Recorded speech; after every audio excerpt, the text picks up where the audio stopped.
Hi, I'm Tyson Franklin, and welcome to this week's episode of Podiatry Marketing. With me, as usual, as he does every week, I am joined by Big Jim Mack, DPM, who lives in Canada but is an American podiatrist. How you doing, Jim? I'm doing well. I am this, American Canadian, a man of two countries. Podiatrists who've worked in both places, but yeah, no, things are good here. It's getting into the winter time in Montreal, so ice skating, hockey, all the stereotypical Canadian things are kind of in full force now. How fast, like being in Cairns, we only have two seasons, hot and hotter. And actually, when you're in the middle of winter, you're going, this is pretty nice. Whereas at the moment, we have the same thing. We're heading into summer and it's just hot and humid, but it's just gradually builds up to that. And then all of a sudden you can just have an extremely hot week. But where you are, does it gradually move into the cold weather, or can it be beautiful and all of a sudden you have one shit week and then it's all over from that? It's winter. Yeah, it's usually like a week, right? I think sometimes you can get into mid-November and feel like, oh yeah, like it's not going to be that bad this winter, or it kind of maybe it sneaks up until like early December, but then you just feel like from December until March you're just going to pay for it. So yeah, Famous last words. it's It's not not, going and to be as bad this year. it's not usually that gradual, but you never know. Maybe with global warming and everything that's happening, it won't be as bad in the future. But I don't know. It just gives you kind of a change in season. It makes you appreciate spring, summertime, and fall a bit more when we're kind of sit in the middle of feet of snow. So Yeah, we've already been warned. We were warned in beginning of spring that just said it's going to be a hot one this year. It's going to be hot and it's going to be dry, which I was very excited about because I tell you, the sooner I can get in the pool, the better it is. So September, yeah, just coming out of winter, I'm normally in the pool within about the second or third week of September. I'm in there, and I'll be in there based on the weather till at least April, there you go. and I look fantastic with a tan. Okay, Jim, what's today's topic? Yeah. So today we're going to jump into newsletters, specifically, how newsletter can profit your practice. I think, email newsletters and email marketing holds, several advantages for podiatry clinics when you kind of compare them to other forms of marketing. The effectiveness of email marketing kind of depends largely on the kind of strategy and execution people are using. We'll kind of get into some of the reasons why maybe some people, you know, kind of profit or fail from this. I think before we do that, there's kind of two main forms of email marketing. You're kind of more HIPAA compliant, and you're more non-HIPAA compliant, meaning that like if you're non-HIPAA compliant, you're kind of giving more kind of broadcasted messages or just kind of sending out information about your clinic. And then, the kind of HIPAA compliant things will sometimes tie into a diagnosis or a treatment where you're doing things like patient recall emails. I know that's something you touch on, Someone Tyson. who's not from North America, explain what HIPAA compliant means. Yeah, so HIPAA compliant means you're basically respecting the patient's wishes to kind of have their health information private, right? So in the US, there's these regulations and laws that if you share information, medical information about a patient without their knowledge, without their permission, you can get in big trouble, right? So you're not going to, you know, kind of broadcast an email specifically to people without their permission, but also just not tie in specific types of emails to diagnosis or to treatments, unless you have kind of a secure database that is, what they call HIPAA compliant. So Yeah, so if that's you have a where, patient over there that has a really manky looking foot and you take a photo of it, you must get their permission to say, hey, can I use your manky foot in an email or in some of my marketing? You got to get their permission first. yeah, it's also one of those things that's more kind of like how secure the information about their medical information is, right? You can't basically share like an email with a kind of a non-secure, if it ties anyway into kind of any kind of diagnosis or treatment, right? So if you're if you're using kind of a standard, recall email system in the US, that's not HIPAA compliant, where there's maybe a potential where a diagnosis in the email kind of cross over and can be identified as that Yeah. patient, that's when you run into trouble, right? You won't get in trouble just by sending people who have opted into your email list, like an update about general things about the clinic, about procedures you provide, or maybe a review that was given, just kind of general information about your staff.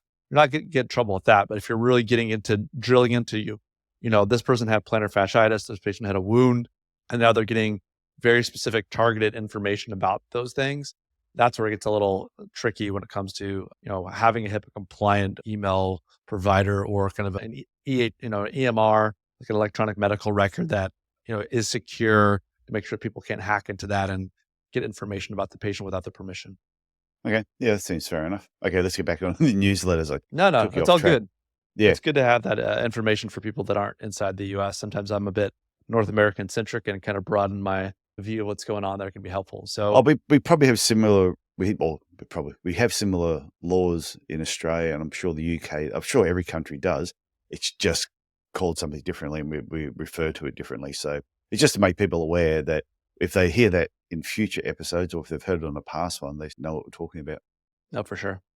Yeah, the first reason to kind of do it is that doing email marketing or, we're talking kind of like maybe more along the long lines of kind of a broadcast emails to really engage specific groups of people.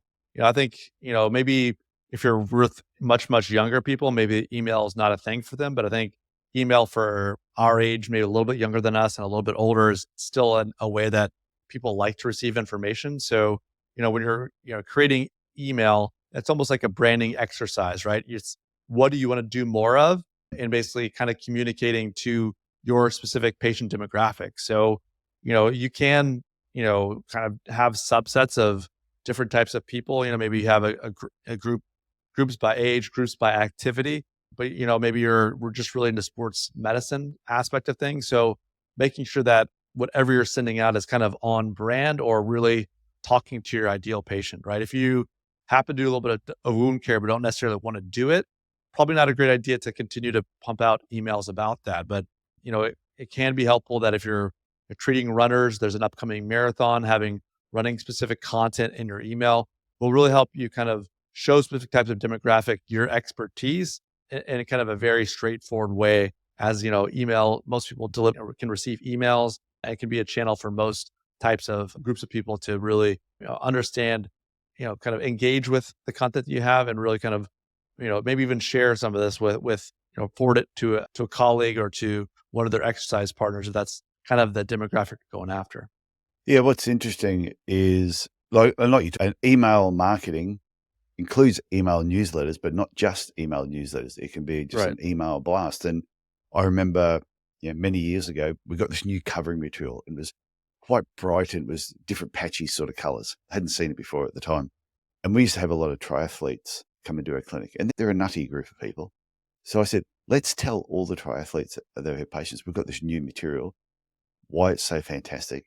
I said, the best part about it, I said, it looks really bizarre. They're going to love it. So we did just an email blast to just our triathlete patients. And from that, we had 5 of them come in and just say, oh, can I get new orthotics made out of, we had a pile of people coming and get new covers. And then we end up being able to get that material as an actual orthotic EVA material as well. And we had 5 new pairs of orthotics only because it was a new swanky color that no one had seen before. And that was By just from an email.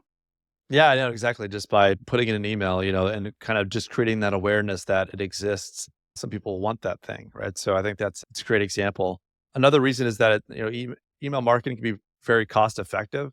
The tools are not that expensive. They're usually only a few $100s at the most per month, or not sorry per month, but per year. You're not talking to like a huge expense. And the most important thing is that you own that list of people, right? So if you've been collecting emails for 5 years, 15 years, 20 years with the patient's permission, I've talked with some clinics that have, 6 to 10,000 to 15,000 emails. So that can be a huge, really cost-effective way to kind of where you own that list of people and those emails, because you're going to have kind of a lower cost for acquisition compared to like Google ads or trying to do kind of TV or radio advertising.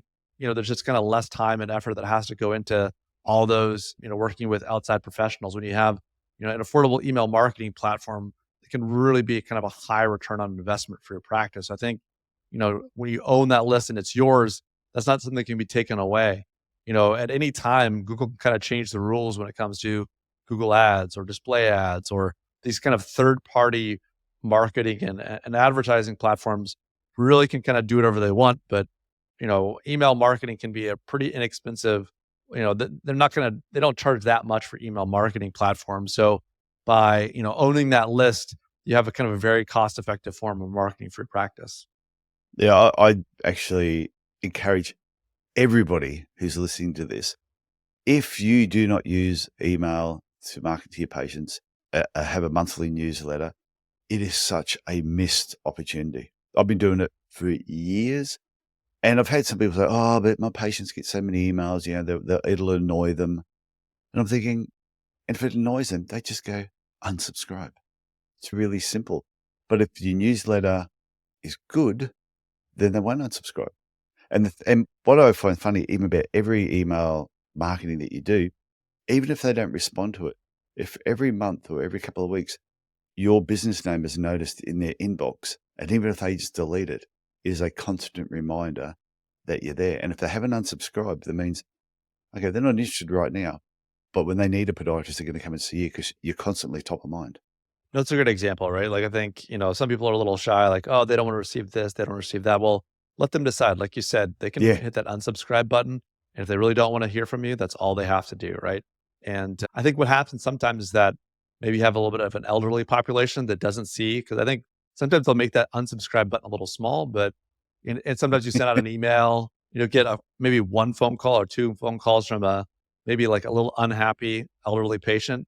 Oh, yeah, I Um, know. They'll be going, "Oh, Jim, can you please take get rid of those emails? right, but You're annoying. You're annoying me." it can cause your staff to feel like you can kind of have an overreaction to some of that stuff, right? Because maybe Yeah. it was a busy day in the clinic and now your staff had one phone call that day or two phone calls that day from someone that didn't like the email. So then your staff has kind of a negative association with email marketing in general. But if you have 10,000 or 15,000, if two people out of 10 or 15,000 happen to call the clinic a little unhappy, I mean, in my mind, that's totally worth it. It means that like it's being received at least, and people are noticing it. So, I think you just have to kind of, if you're creating something of value, you got to kind of like brush some of that off. If you're getting like 20 calls or 30 calls, and well, maybe we need to talk about what you're putting in your emails and figure out what's really going on there. But Yeah, one the or two nudie calls every pictures are once in no a good. while. Ex- Do not put the nudie pictures in. That's not what they're there for. Yeah, so Wrong something like newsletter. that. So that's something just to be, really, really noticing about. Like you said, just it's not something that it's not going to be for everybody, and they can unsubscribe. When it comes to like another really valuable aspect of email marketing is these email platforms are really great about the analytics and some of the open rates and the click throughs and the conversion rates. It's really easy to see, if you have a make an appointment now button or some of the articles that you've written, or maybe it's a review, you can really see what's resonating with the audience you have, right? So you can kind of start making a list of all those things that maybe it's the topics that are really resonating well. But also you can see, well, if you got 7 or 8 people from that one email that hit the make an appointment now button, it's a good sign that it's working. So it's something that you can really kind of determine how well it's working, as opposed to just kind of like not sure where those things are coming from. So I think being able to measure it and kind of adjust your strategies as necessary is something that can be pretty powerful with email marketing. Yeah, and the part that's interesting, like I was just looking at my newsletter that I only just sent out yesterday or the day before, and the open rate is always somewhere between 40 to 50%, which is pretty good. And usually each month, I'll normally add 20 to 30 people will get added to my email database. Whenever a newsletter goes out, there's always, one or two people that unsubscribe, always a couple of people unsubscribe. And when I look at the ones that unsubscribe, I just go, most of them, I don't know who they are. The ones who I do know who they are, I'm thinking, that was silly. Because a lot of times in my newsletters, if I'm promoting an event or doing something, I'll put a discount code, but it's only in my newsletter.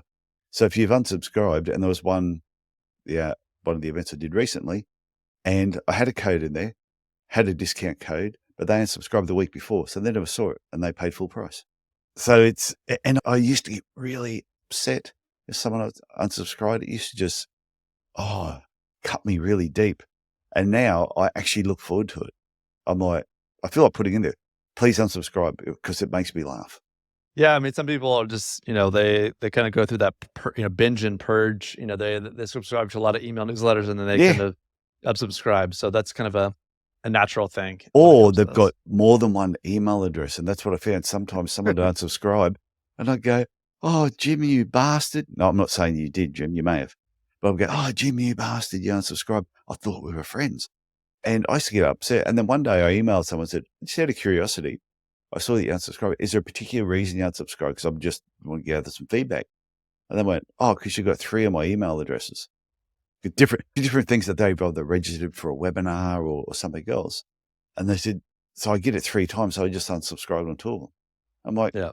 that makes perfect sense. So sometimes what you think it's like a personal dig, it's just happens. Yeah, it just happens. That's normal. But another reason to consider email marketing is that it's a real great way to have kind of timely and direct communication. Mm, I think like a lot, like I talked about, whether it's Facebook ads or other, types of marketing, is that it's pretty indirect at times. It's you hope they scroll past it or you hope that they see it in their browser, but it's not sitting there in their inbox, right? So, by having that kind of immediate form of communication, it can be really, really effective. Clinics can quickly inform, their patient base, about new services, new offers, new updates about the clinic. That's really, really powerful stuff. And since people check their email multiple times a day, like you mentioned, Tyson, you can kind of be top of mind with people. They see mm, you in your yeah, inbox. It's not like, so that's why it's important to have, distinct kind of a good email address, but also, starting off maybe some of your emails with the name of your clinic, because that's maybe all they're going to see with it. But, finding that subject line that is helpful, but also creates awareness can be a real benefit. yeah. And it's always interesting too. We said, yeah, you'll get a little smallest amount that'll unsubscribe, but you get thousands who open it, who do look, yeah, they do click on it, they open it. They may read one thing, they may read nothing, but it's even those that don't open it, it's in their inbox. Yeah. And if some of them would have seen it and they may have just deleted it and not opened it, but I like the fact what you said. If you've got something really important to say today, this week, you can just get it out to them straight away. It's really fast communication.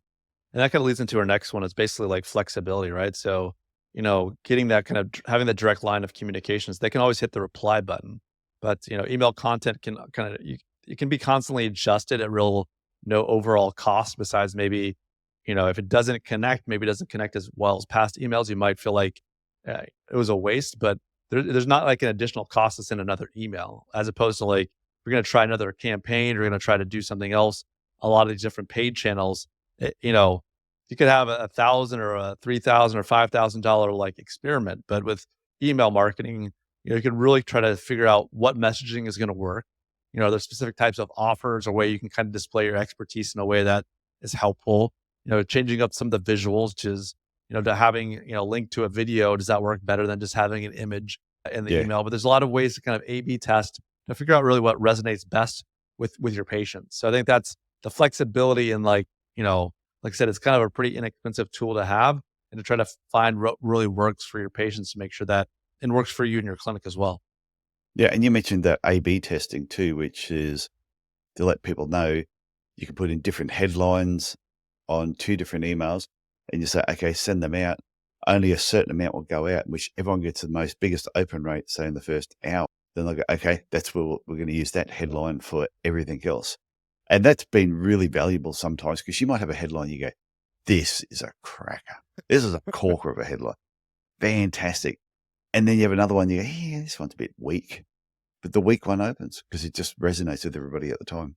Yeah, that's the nice thing about some of those A/B testing tools, like you said, is just you got to test it out. It's not just completely on you to like figure it out because maybe we're not always right. I hate to say it, I'm not always right. You're not always right, Tyson. But having tools like this can be helpful too to kind of So help us figure out the best thing. there was a T-shirt that I saw. Oh, I can't remember what it was now. It was something about being right. I got to see if I can find it. All right, It was pretty funny. well, the next thing about email marketing that's beneficial is that it helps you kind of create a consistent stream of patient education, right? We've talked about this a lot in the past, is that we're kind of in our heads all day as podiatrists. We've gone to school. Some of us have gone to residency. We've been practiced for a certain amount of time, but we know all the things that we do. Our staff might know most of the things that we do. Our spouse might know some of the things we do, but our patients, they might know 5 or 10% of the things that we do because they came to you for heel pain. They came to you for an ingrown toenail. But may not know that you do foot surgery or that you really enjoy sports medicine or that you do wound care. So regular newsletters can be used to educate your patients about all the kind of different type of care you provide. You can kind of help educate them about general foot health, preventative care, the different treatment options and different diagnoses that are out there. But this is a really, like I said, inexpensive way to kind of continuously educate and help create better outcomes for your patients and increase the amount of trust that you have. Because it's not only your patients that are going to see this, right? But maybe your patient has a spouse, they have a son or a daughter, they have a neighbor, they have a little league group, they have a soccer team. This can really spread. So by kind of consistently educating your patients with email marketing can be a real benefit to your practice and to the growth of your practice. Yeah, and I think this is even more important if you have more of a niche practice as well. So if you're more of a sports orientated clinic, then putting something in there that's saying, oh, the latest rehab to strengthen the latest exercises to strengthen your calves. Now, if you have a sports focused clinic, most of your patients will want to know that information. So you can educate them on specific things that they are probably going to want to engage with a lot more. Yeah, for sure. I think it is one of those things where you just want to, when you have that, it's an opportunity to kind of like build that expertise, right? Like to kind of become that expert in that niche or in that specific segment that you want to go after. And email marketing is a tool to kind of help facilitate that. And it's a cheap way of doing it as well. Yeah, exactly. As opposed to some other more expensive forms. So, If you pictured, if you had 10,000 people in your database, and even if only 10% opened them, which is pretty poor, if you only had 10%, that's 1,000 people that opened your email. Show me a cheaper way of touching base with 1,000 of your patients. yeah, there's no other way to get that kind of Nope. visibility. But And everyone I know that uses a newsletter on a regular basis has all reported back saying that their business has grown by doing email marketing in one form or another. It's never yeah, I've never heard anyone say, "Oh, bloody hell, Tyson. I wish I'd never done email marketing. It's just destroyed my business. Every patient hates me." Never happens. no, it doesn't happen. It's because of the last thing we're going to get into, and that's because email marketing really builds loyalty and retention. You know, that regular communication, really helps kind of nurture that patient, physician relationship outside of the practice. They know you exist. They know you're thinking of them. They know that you are that local expert doing whatever your kind of chosen specialty within podiatry is. And over time, it really helps promote loyalty and encourages repeat visits, right? So that stuff is usually have to pay and hand over fist to get that kind of stuff, but these kind of relatively inexpensive email marketing tools can really make that happen when you kind of put out a consistently valuable newsletter that connects with your ideal patients. Yeah, no, I just, like I said, you will get patients will say, please take me off your database. Please stop sending me emails. And to me, usually any patient that ever did that to me when I had the podiatry clinic, they were not usually patients that I liked anyway. There weren't people that they came in, they just wanted a service done. They didn't want to know who I am. They didn't want to connect with my clinic. They just wanted treatment and they wanted to move on. And by not having them on my database anymore, it really did not have any impact on my business whatsoever. But the patients who would walk in and say, "Hey, I love that article you did on this," or that tip you gave me on this certain thing was very helpful.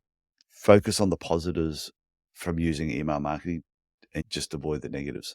No, I totally agree. I think it's just a really important to kind of integrate this email marketing into kind of a holistic marketing strategy, right? Like it's not, you're only going to be doing this, but it can be a good kind of stair step and kind of an effective form of marketing for anyone that's kind of getting the idea. Maybe you're new in practice or you haven't really ventured into doing this on a consistent basis.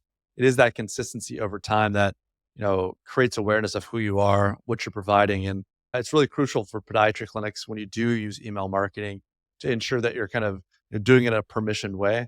No one wants to make sure that, don't go buy a local list or something. Make sure that it's kind Mm. of being generated from signups that people coming into your practice. But it's a very inexpensive, effective method to really, like I said, educate your patients, get appointments, get reappointments, and really kind of build your expertise in whatever niche you're practicing in.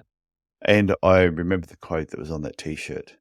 All right, let's It hear it. was, I wrote it down so I wouldn't forget. I may be wrong, but it's highly unlikely. I just love that quote. That's good.